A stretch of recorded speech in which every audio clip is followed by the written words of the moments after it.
नमस्ते viewers and welcome to radio football. यार क्या गेम था कल, मतलब क्या गेम था।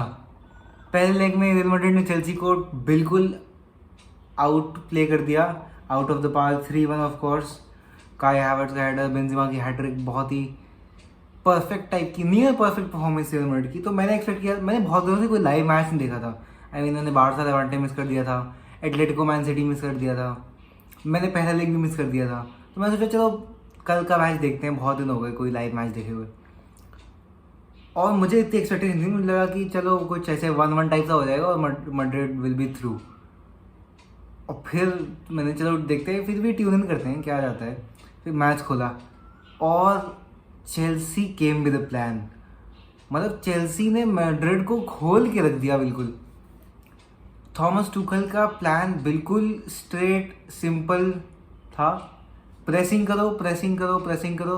रियल मैड्रिड के प्लेयर्स को बॉल पे टाइम मत दो, अपने पास बॉल रखो, गेम का टेम्पो डिक्टेट करो बस, और गोल्स अपने आप आते रहेंगे।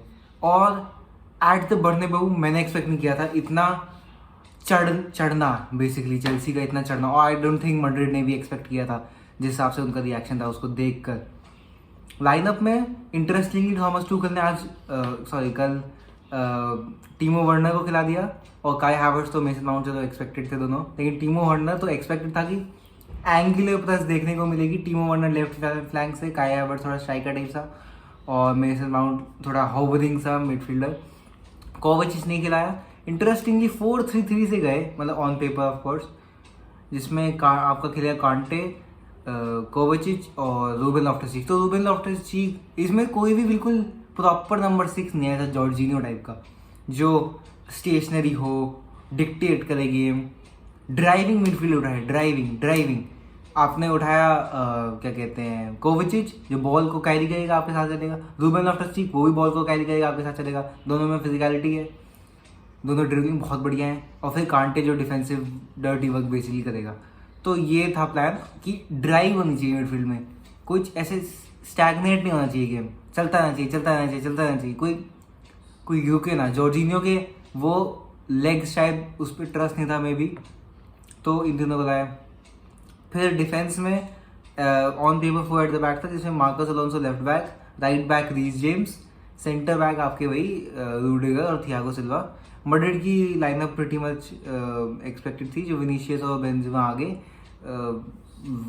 वैल्वर्डे, मॉड्रिच, क्रूज, कैसेमीरो, और डिफेंस में वही मिलिटाओ अलावा और कार्वाहाल और मेंडी। तो गेम स्टार्ट हुआ और चेल्सी ने बिल्कुल इंसेसेंट प्रेसिंग, ऐसी प्रेसिंग मतलब। और जो फ्रंट थ्री थी, मैं तो देख के वो हो गया, बिल्कुल सरप्राइज हो गया कि जो फ्रंट थ्री की जो प्रेसिंग थी, मेसन माउंट की, टीमो वर्नर की और काई हैवर्ट्स की, इतना इजीली वो स्विच कर रहे थे एक दूसरे में। एक सेकंड पे इधर मिलिटाओ को, अलावा को वर्नर प्रेस करता है, दूसरे सेकंड पे वही क्या कहते हैं, अलावा को हैवर्ट्स प्रेस करता है। तो इतना बढ़िया कोहिजन था उस प्रेसिंग में कि बहुत इफेक्टिव थी वो, बहुत इजीली बॉल्स विन कर दी थी चेल्सी, और उसका फ़ायदा उठाया। एक गोल, अर्ली गोल मिल गया, जो बहुत क्या कहते हैं उसको, इंकरेजमेंट दिया होगा चेल्सी को to go on and take the game by the scruff of the neck. और मैड्रिड का क्राउड, माय गॉड, मानना पड़ेगा, मतलब उस क्राउड में जो हीट थी उस दिन, दे वर नॉट हैप्पी कि उनका क्लब कैसे खेल रहा है। और they were very loud in expressing their क्या कहें, जो भी है, डिस्प्लेजर। और तो Madrid were totally held back. Chelsea press की जा रही, बॉल जीत जा रही, बॉल बहुत इजीली घुमाया जा रहा है अपने में ही। और काफ़ी वर्टिकल पासिंग हुई चेल्सी की तरफ से, काफ़ी हॉरिजॉन्टल पासिंग भी हुई। And Werner had a brilliant game. मुझे नहीं लगा था कि वर्नर का इतना अच्छा गेम जाएगा, but Werner had a brilliant game. 65 से 70 मिनट तक चेल्सी ने बिल्कुल क्या कहते हैं, डोमिनेट किया रियल मैड्रिड को। इतना एक्सपेक्ट नहीं किया था मैंने, जितना रियल मैड्रिड ने आउट क्लास किया होगा चेल्सी को पहले लेग में, आई थिंक उतना ही आउट क्लास चेल्सी ने मैड्रिड को किया है सेकंड लेग में। लेकिन फिर 3 गोल मार दिया, आई मीन 3-2 जो कम बैक हो गया। मुझे तो बहुत खुशी हुई थी कि मैं खुद टीमो वर्नर का बहुत बड़ा फैन हूँ, तो मुझे बहुत वो हो रहा था कि अगर टीमो वर्नर विनर मार दिया तो बहुत ही बड़ी बात होगी, बट फिर कार्लो एंcelotti ने चेंजेस किए अपने, आया है आपका कामाविंगा और फिर मार्सेलो और आई थिंक मैं किसी और का नाम मिस कर रहा हूँ, रोड्रिगो गेम मॉड्रिच का वो असिस्ट वाज क्लास भाई, क्या क्या बॉल थी यार, मतलब कैसे यार इतना आउटसाइड ऑफ द फुट से इतनी measured, weight of the pass is perfect, बिल्कुल पैर पे, और द काम एंड कंपोजर जो रोड्रिगो ने दिखाया वो फिनिश के लिए ब्रिलियंट।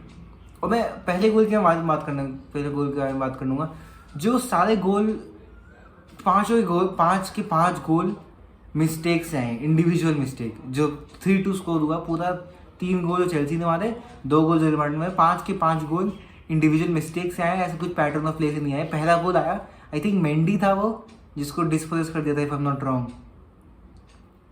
मेंडी, हाँ आई थिंक मेंडी था जिसको डिस्पोज कर दिया था। उसके बाद फिर वर्नर को बॉल मिली, वर्नर से आई थिंक जो भी था उसने टच किया एक, फिर माउंट, और माउंट का फिनिश आई थिंक बहुत अंडर द रेडार गया, बहुत ही बढ़िया फिनिश था, क्योंकि बॉल ट्रैवल कर रही है आपके साथ, उस जब ट्रैवल करी तो कर्ल करना मुश्किल होता है बॉल को, आप पावर से हिट तो कर सकते हो, वॉली से बीट कर सकते हो कीपर को, बट उसने he went for position, corner में गया, curling is the bottom corner थी वो, कोर्टुआ नहीं पहुंच पाया वहाँ पे।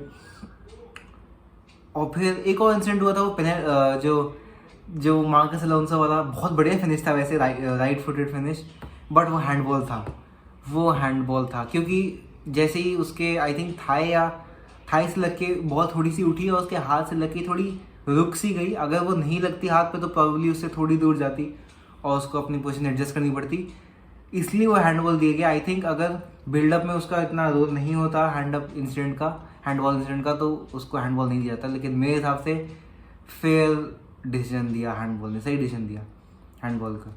और फिर आई थिंक मैड्रिड का जब क्राउड था वो प्ले में आया 65-70 मिनट्स के बाद, ऑफ कोर्स वो गोल मिला तो प्लेयर्स और एंथुजियास्टिक हो गए, एक नया जोश आ गया उनमें। और फिर वो बेंजिमा का गोल, बेंजिमा को पूरे गेम में आई थिंक मेरे दिमाग में सिर्फ 2 चांसेस आ रहे हैं, दोनों हेडर थे, एक बहुत बढ़िया था जो पोल पे रखी ऊपर चला गया था, और दूसरा तो आपने देखा ही जो गोल हो गया। और कांटे हैड अ मिजरेबल गेम, कांटे मतलब मेरे हिसाब से मैंने आज तक कभी किसी को लोग कहा नहीं है, और मैं बिल्कुल भी रिएक्शनरी नहीं हूँ, ये मैं मैच से पहले भी यही सोच रहा था। मैं 2-3 महीने क्या, मैं बहुत टाइम से ये सोचता हूँ कि कांटे इज़ वेरी ओवररेटेड। हो सकता है कि आप लोग मुझे बहुत स्लैंडर करें ये बोलने के लिए, बट कांटे, पिछले साल लोग बोल रहे थे कि कांटे को मतलब बैलन डोर की कॉन्वर्सेशन में क्यों नहीं आया। कांटे आई थिंक बहुत हाई फिनिश किया, 4th कुछ फिनिश किया था, I am not wrong. Ronaldo इन सब शायद ऊपर, सालारा से ऊपर।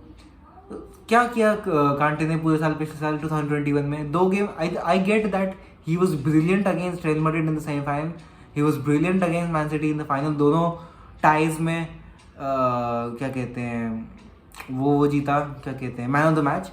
बट बैलन डोर तो ओवर द ईयर दिखा जाता है ना, ऐसे थोड़ी कि आप 2-3 मैच में एक्सीलेंट खेलिए इसलिए आपको बैलन डोर दी जाए।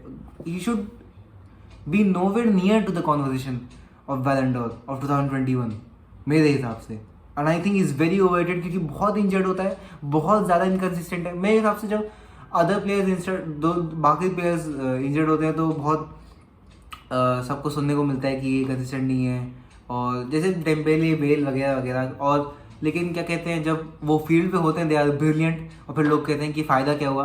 तो सेम कांटे का फ़ायदा क्या हुआ, ही इज़ वेरी इनकन्सिस्टेंट, बहुत टाइम साइड लाइन से बिताता है। और मैं जानता हूँ थोड़ा कांटे राइट से बता रहा है, बट टॉपिक से ज़्यादा दूर नहीं जाते हैं। Chelsea, I think Chelsea should be very proud, उन्होंने जैसा गेम खेला, the hats off to both Chelsea and Real Madrid, जिन्होंने हमें एक फैंटास्टिक टाई दिया क्वार्टर फाइनल के लिए। जो मुझे लगा था, मैंने पहले जो वीडियो बनाया था मैंने एक्सपेक्ट नहीं किया था इतने फायरवर्क्स होंगे इस गेम में, क्योंकि हाँ ठीक है पिछली बार भी सेम गेम हुआ था, दिख जाएगा वैसा ही, वैसा टाइप से मुझे लग रहा था। But it was a brilliant game of football, और बहुत एंटरटेनिंग, एक्सिलरेटिंग। और फिर बात करें, I think Thomas Tuchel tactically outsmart कर दिया कार्लो एंcelotti को, ऑल्दो कार्लो एंcelotti ने, सही बताऊँ तो यार मुझे लगता है real Madrid time and again बस बेंजिमा बस मोमेंट्स ऑफ ब्रिलियंस से बच जाती है। मैं जानता हूँ कि आप लोगों को लगेगा मैं थोड़ा बायस हो रहा हूँ, बट ऐसा नहीं है। मतलब मेरा सही में ओपिनियन है कि मोमेंट्स ऑफ ब्रिलियंस से moments of brilliance from Benzema and Modric और एक आधा प्लेयर से real Madrid time and again save हो जाती है। तो और हाँ, बायर्न वर्सेस विलारियल, उसके बारे में बात करेंगे कि अभी वो गेम देखा नहीं है मैंने, थोड़ा देखा है वैसे 15-20 मिनट का अभी शुरू किया था देखना, अभी पूरा गेम देखेंगे, उसके बारे में भी बात करेंगे क्योंकि चलो उसी गेम की बात में बात करेंगे नेक्स्ट वीडियो में, क्योंकि बहुत बड़ी फीट है बायर्न को हरा देना, उसके बारे में बात करेंगे नेक्स्ट वीडियो में। Until then, this is radio football signing of.